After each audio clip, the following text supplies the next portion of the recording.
Thanks everyone for attending. My name is Summer Hess and I'm a social impact advisor with Measurement. And Measurement is a Spokane-based company that exists to address the climate crisis and its impacts on people and the planet.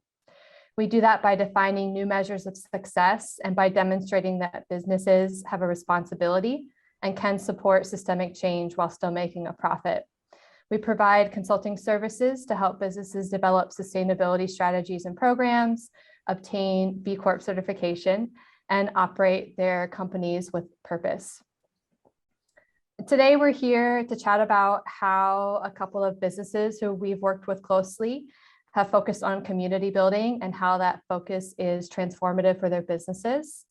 We'll also look at how businesses can work with their suppliers to create equity and provide longer-term support, engage employees to provide better work environments and financial sustainability, and support community groups in making an effort to create social, economic, and cultural resiliency. Our panelists today, who I'm about to introduce, have a huge challenge of answering really important questions in about 3 minutes. And if anyone in the audience has questions along the way, we'd love for them to be popped into the chat and we will get to them if we can. We'll try to leave a few minutes at the end. I'll start by introducing Laura. Laura Schweitzer is the director of CHO and has been responsible for developing CHO Source and CHO Flavor Lab programs. She is joining the panel and we're so excited about this from Ghana, where she is currently working with CHO's cocoa growers. Founded in 2008, CHO Chocolate crafts award-winning and imaginative chocolate by collaborating directly with farmers and scientists across the world to grow better and more consistent beans and to create authentic craft chocolate. Since not all cacao is created equal, CHO has established CHO Source, a one-of-a-kind sourcing and educational partnership with farmers, cooperatives, and agronomists all over the world by installing CHO Flavor Labs in key cacao-producing locations, creating industry standards for cacao sensory analysis, and conducting sensory training, developing standardized fermentation and drying processes, improving infrastructure, and sharing information throughout the world of cacao. CHO has turned its suppliers into co-creators, which we're about to hear more about. Joel Williamson is a founding member of the Grain Shed and has started multiple co-ops in Spokane, Washington, including Link Foods, a farmer-owned co-op, and Link Malt. He believes that businesses have a responsibility to support their communities and care for the environment, and that co-ops are an important tool in building community equity. The Grain Shed is a co-op in Spokane that bakes bread, brews beer, and cooks and sells prepared food. The co-op started as a hobby with one of the owners baking old world bread in his backyard and sharing loaves with neighbors. A small group quickly realized they could build on that idea and do something more transformative in the community and started the co-op. Their bread and beer is made with heritage, long root perennial grains that require less water and improve soil health. During COVID, they adjusted their business model and started selling prepared food, giving local chefs the opportunity to share their foods. Employees who stay with the company more than 1 year have the opportunity to become a co-op member. So thanks for sitting through those introductions. I wanted to give you a robust view of our panelists, and I'm going to ask the first question. And Joel, I'm wondering if you'll take this one, and then when you're finished, we'll hand it over to Laura. How is community building a part of your business model?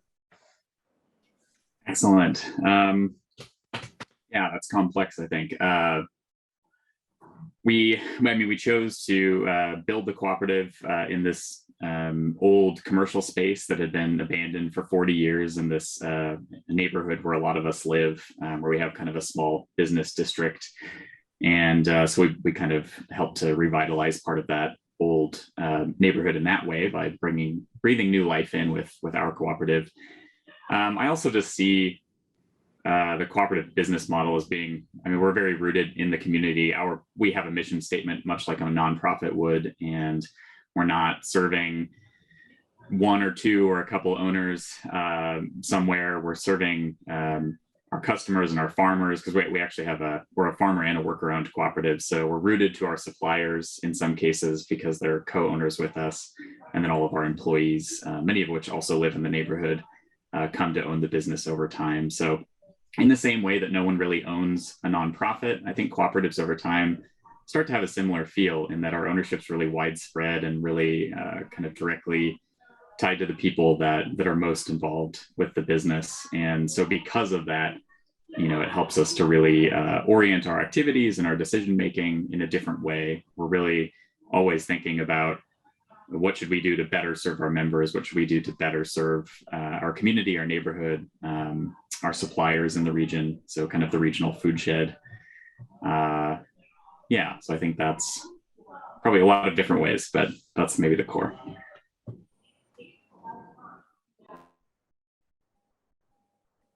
What about you, Laura? Well, great question. And thank you for the intro. And thank you everyone for joining. It's nice to see everyone's little squares.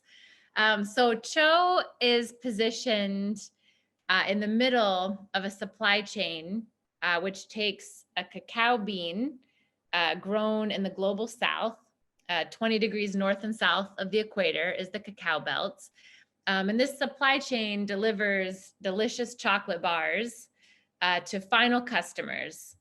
And historically, it's been a very murky supply chain. Not a lot of information is shared between one link to the next. And that's been intentional. So it's a supply chain that has a history of a lot of exploitation. So kind of looking both directions in the supply chain, a way that Cho builds community, first of all, with the consumers of our chocolate, is through free public tours of our factory. Before COVID, every day, Monday through Thursday, we offer a free public tour of our chocolate factory. So one, people can learn about how chocolate is made, because cacao does not grow in the United States except for Hawaii. Most people who consume chocolate in California and Portland haven't had the chance to experience or fully understand all the work that's gone into that chocolate bar. So one of the ways we build community and try to really connect with people who purchase and hopefully enjoy Cho chocolate is by offering these free public tours, which are really meant to be educational and awareness raising. And then on the other end of the supply chain, we do a lot of work to share our knowledge about chocolate making and then learn from our partners about cacao growing. So I always give this example. I grew up on a soybean farm, and we would always sell our soybeans just based on weight. It's a commodity, and they're bought and sold as if every single soybean is the same. Well, cacao is traded the same way. So most cocoa farmers that are raising, harvesting, fermenting, drying, and selling cocoa are doing so based on weight.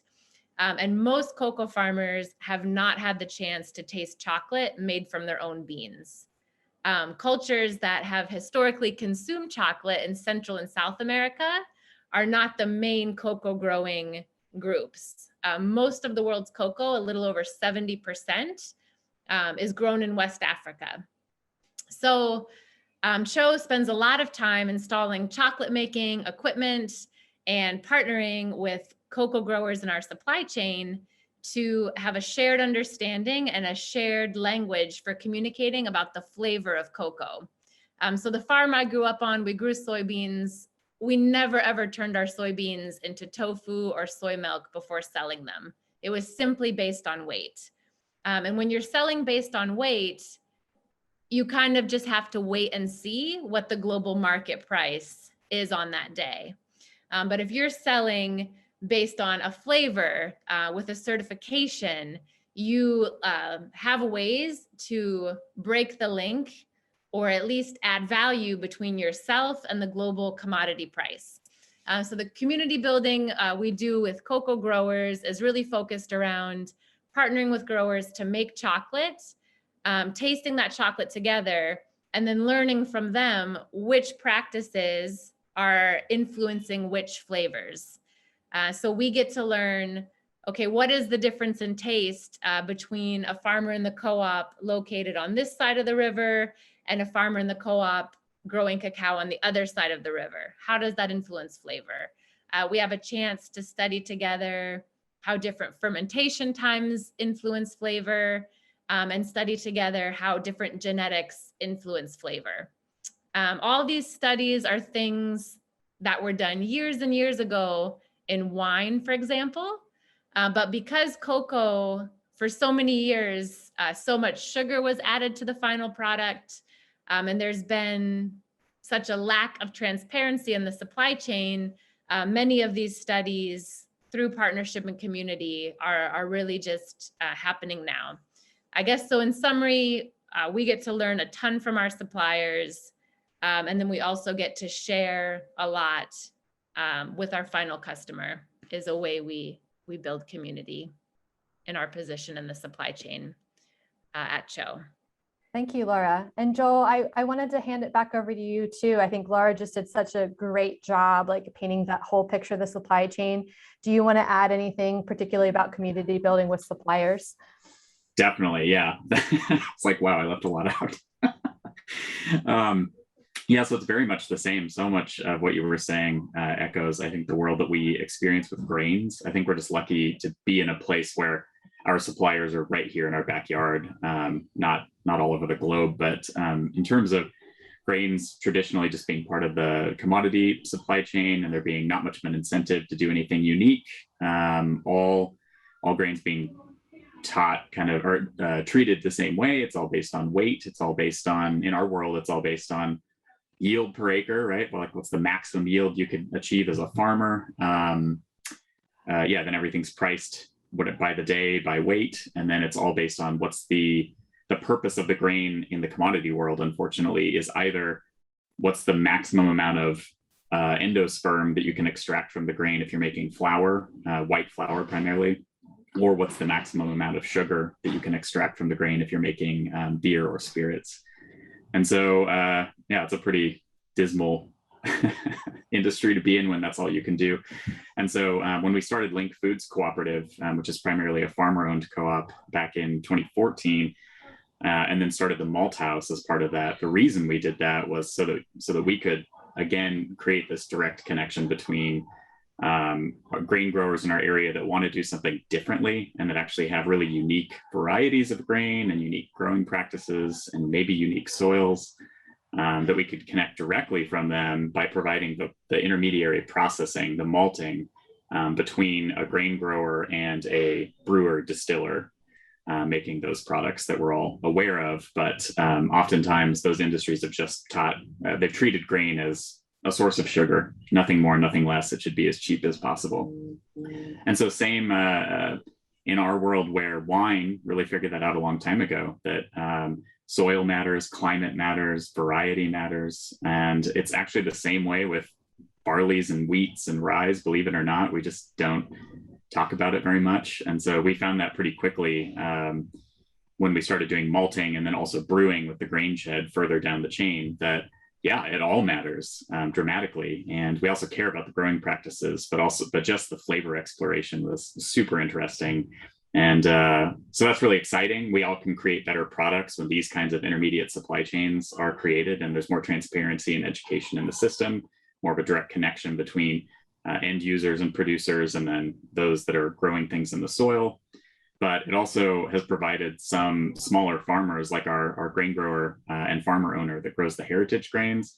He would never survive on the commodity market because he doesn't have enough acreage. And that game has become get big or get out. And it's really the only way you can afford to still have a farm nowadays in the grain world is if you have tens of thousands of acres, because it's just not worth very much, right? And in our world, he can survive with a 70-acre farm growing some really, really unique products that are valued at a higher price because it goes through this shorter supply chain that's more intimate. And we all know the value of what he's doing and are willing to pay for it.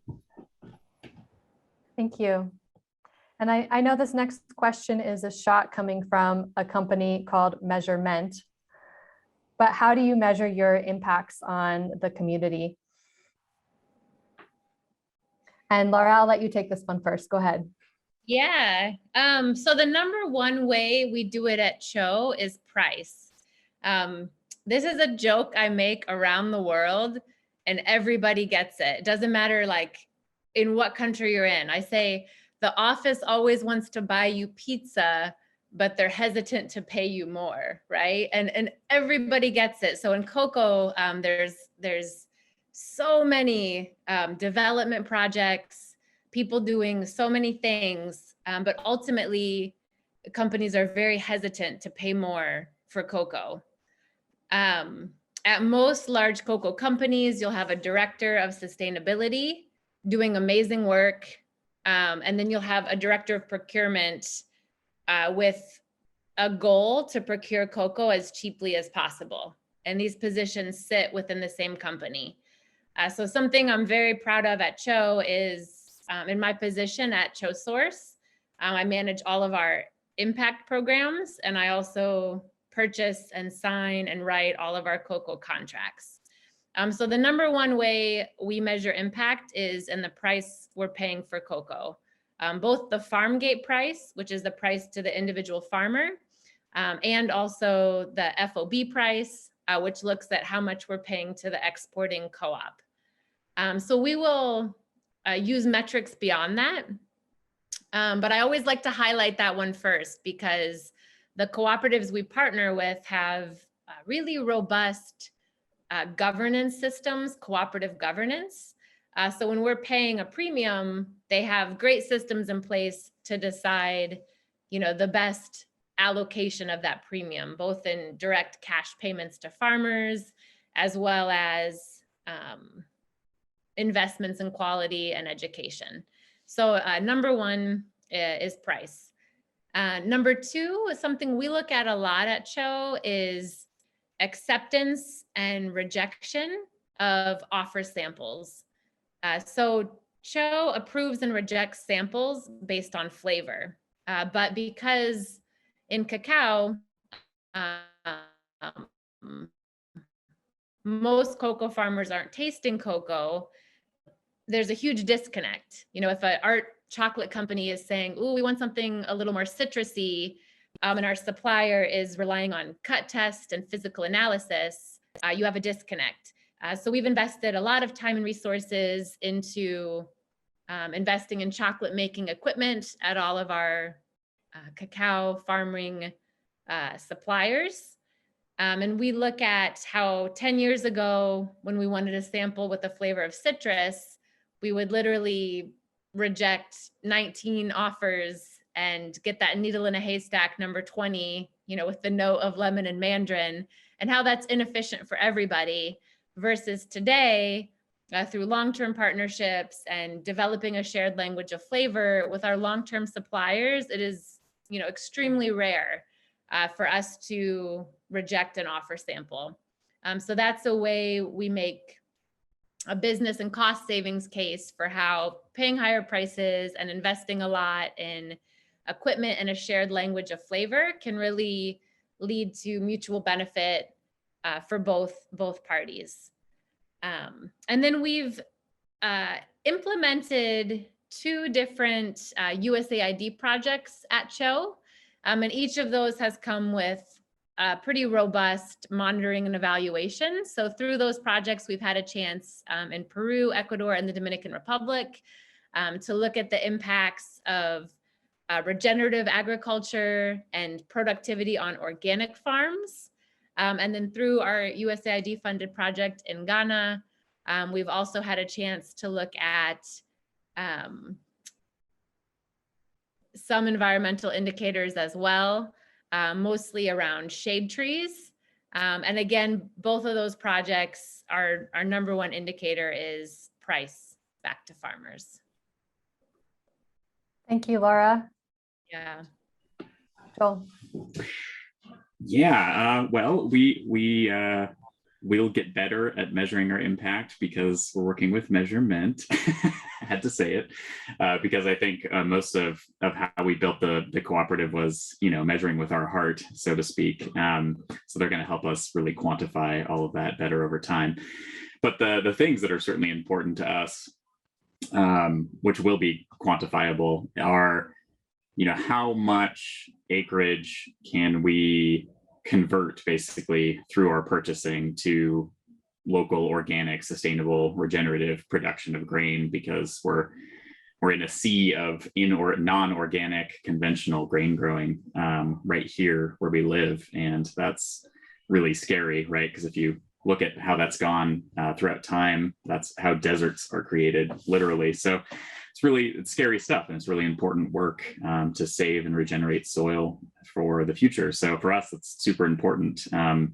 And that does come down to price. Laura's totally right about that. We pay a lot more than other bakeries and breweries for all of our products, and that's super important to us. That's actually something that we can have pride in doing, because we know that helps support those growers doing the work they do, but we also know that it's directly related to converting acreage to kind of a better way of producing grain. And then on the other side of our work, I don't actually know what kind of metrics we're figuring out for this, but it's really important to us when we're thinking about, do we grow or not? Because we're trying to serve our mission, our how we answer growth questions are always, will it convert more acreage? Will it send more dollars back to our growers doing the right thing? And is it going to create more job and ownership opportunities for our workers, which normally would just be employees, but because they all come to own the business over time, those are kind of our two big metrics that we're really always trying to push forward. And so if a project looks like it will do that for us, and we can successfully manage it, then the answer would be yes, we do want to grow, because we want to have more impact on workers and on farmers and acreage. Thanks so much, Joel. And I have one more question. And so I encourage folks, if they want to start populating the chat with any follow-ups, to go ahead and start doing that now. And the final question is a little bit intentionally vague, but how do you think about the added expense of your business model because of this focus on relationships and community building? And Laura, you're unmuted, so I'll let you take that one first again. Yeah. So one of the ways I already mentioned is the business case for efficiency. So, at the end of the day, everything is about relationships. It's like through strong relationships, any obstacle you'll figure out together. So this has really been exacerbated in the past 18 months. Crazy things in global supply chains with COVID. It's, shortages in shipping containers, closing down in ports, everything is delayed. And I think something we're experiencing at CHO is, if you're a partner who's prioritized higher pricing, prioritized long-term partnerships, CHO, this is something that our B Corp certification really kind of highlighted us, something we want to celebrate more is long-term partnerships. So most of our suppliers today are the suppliers we started with. And in this specific moment of global supply chain meltdowns, these relationships have been heroes for CHO. And I don't want to say, it's at the expense of others, but ultimately it is. It's like when one container gets exported, if you've had the relationship and you've been paying the higher prices and you've been figuring things out, together for all these years, don't be surprised if it's your container, that gets exported. We're really in a moment where we've seen just a very strong business case for these higher prices and for these long-term relationships that CHO has prioritized over the years. So I think the bullet points would be efficiencies through very few rejected offer samples. There's true understanding about the exact profile we're looking for in our supply chains. And then as supply chain logistics get a bit rough, prioritization of sales and contracts between partners that have really, been working together and been committed over many years. And that's gone both ways, to stay committed in years where maybe growers experienced unexpected weather, some difficult events, and there's been contract delays.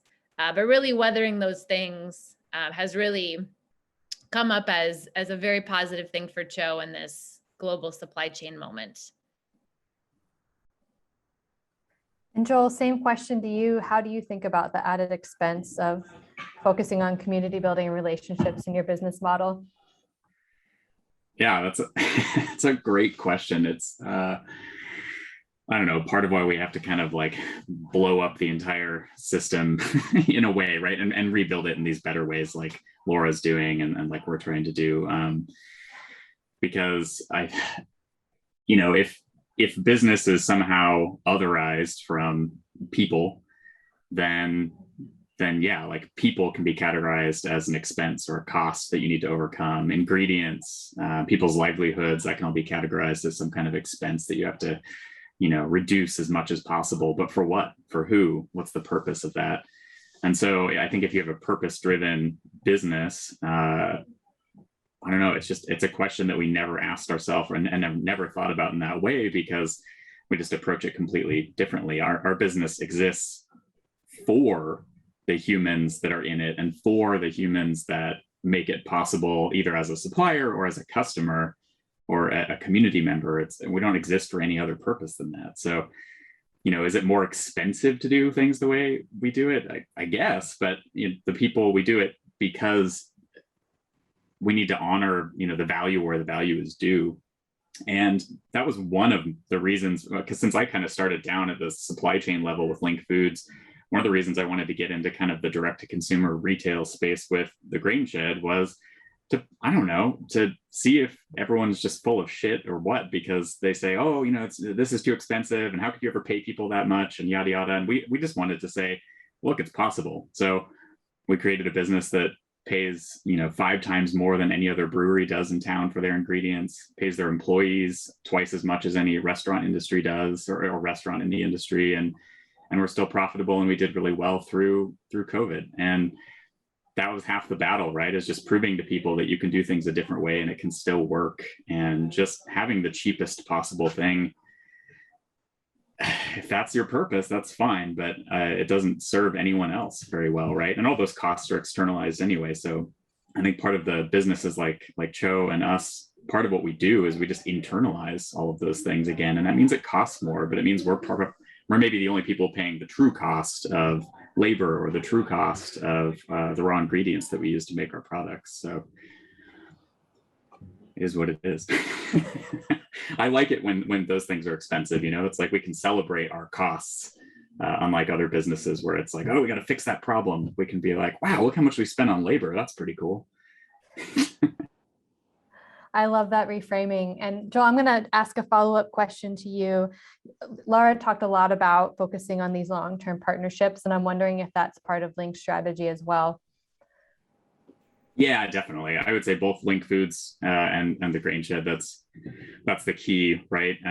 Both on the worker ownership side, that's the whole point, is that we want people to make a good wage doing this kind of work, but we also want them to be with us for a long time. So we hope that our ownership model incentivizes that. There's a lot of churn in the food service industry. And most of that's just because they're terrible places to work and terrible people to work for oftentimes. And so there's a lot of movement around. But yeah, we're trying to change that slowly. And so that's about relationships with our team members. Try to have businesses that are really rooted in the community. So we're building relationships long-term, hopefully with customers. And then certainly all of our suppliers, which in both cases kind of end up co-owning the business with us. Yeah, I mean, I want to transform a lot more acreage here to organic, but it's not going to happen if I tell people that it's the right thing to do. It's only going to happen, I think, if we build relationships and then help people find an economic way to actually move in that direction. And that's really hard, slow work. So yeah, it's key. We have a follow-up question here. I think it's for Joel, but Laura, if you have something to add here, because I think it relates to your business as well, please do. Does the model work because you charge more and have been successful in communicating why to customers? That's a great question. I'll give the quick answer for Cho is the model only works because we do charge more. So a lot of chocolate bars cost less than $1, which when you divide that dollar up, there's no way to pay well. So, Cho's chocolate bars cost about 4 times that as a baseline. And the two things we've really done to promote that price point are, one, the public tours for end customers of the chocolate bars. And then for chefs, which have a very sensitive price point, our food service business is the most price sensitive. We've really, really focused on the flavor. So the reason we're able to charge a little more in food service is because of the specific flavor profiles of cacao from different farms in different regions. And we can only do that because of the farmers' meticulous attention to detail in the harvest and post-harvest, and the willingness to partner with Cho around all these tasting exercises. So we try to, I guess, add additional value into the whole supply chain through the flavor profiles is the value add in the food service business. And then with the chocolate bars, the focus is really education, bringing people into the chocolate factory experience, and really explaining why the $1 chocolate bar versus the $4 chocolate bar is something they might want to consider investing in and putting their money behind as well.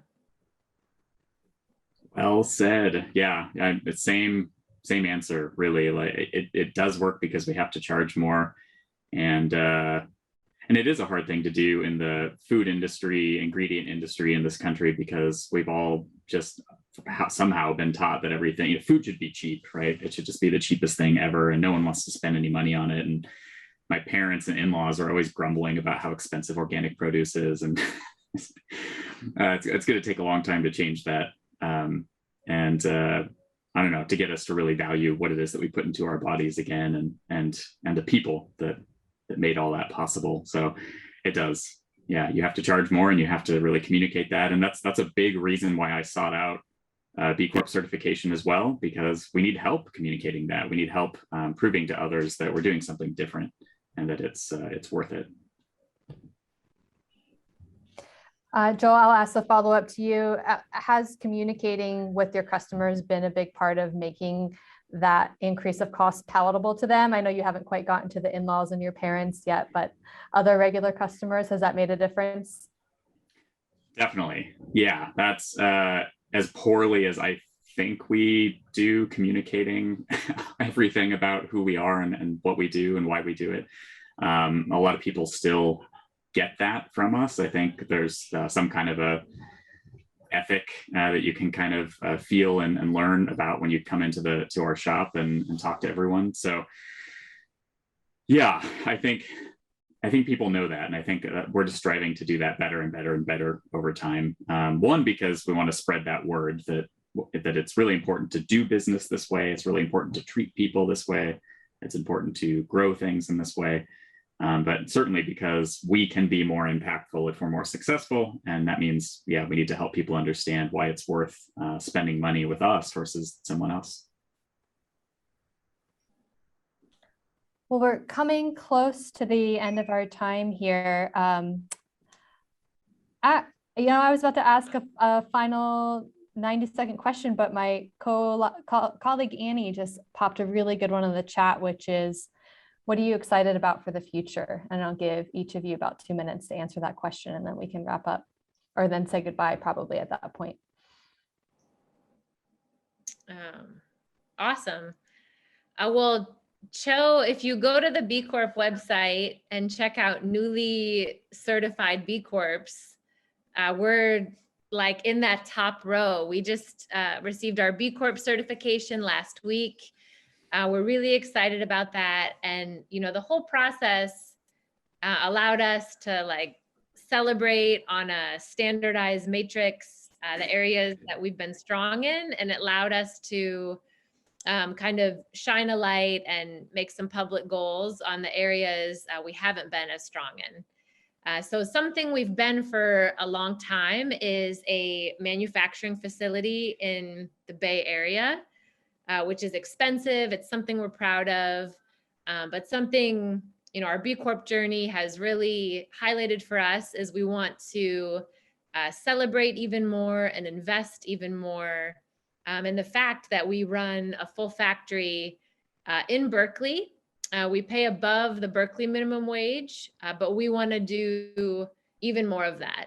So for a long time, we've celebrated and really publicized the wages we've been paying to cocoa growers.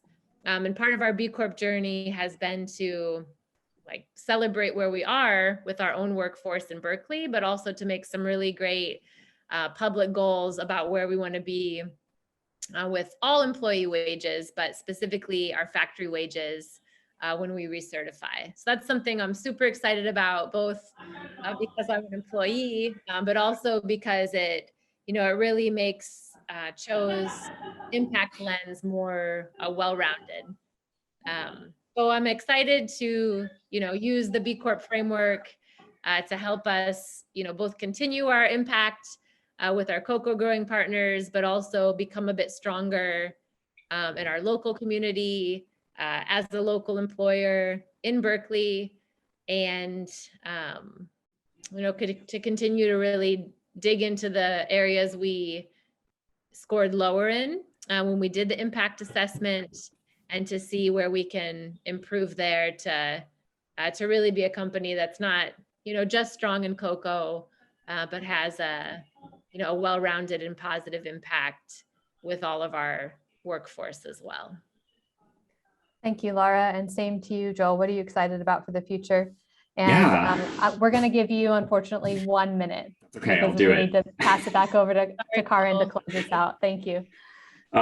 It's linked to everything we talked about earlier about how to measure impact. And so for us, we're really excited about a whole bunch of expansion opportunities that we're taking the risk to explore in the next year, starting a big regional scale mill so we can really bring more good quality flour to other bakeries and individual customers, utilizing more acreage and creating more jobs. And then we have a couple other kind of little restaurant retail outlets we're working on, a wholesale bread baking kind of little operation with the mill, so we can just supply more of the good things that we do to more people, which super scary. And we're also super excited to be able to be in a position where we can start exploring that and just figure out how we can do more for more people.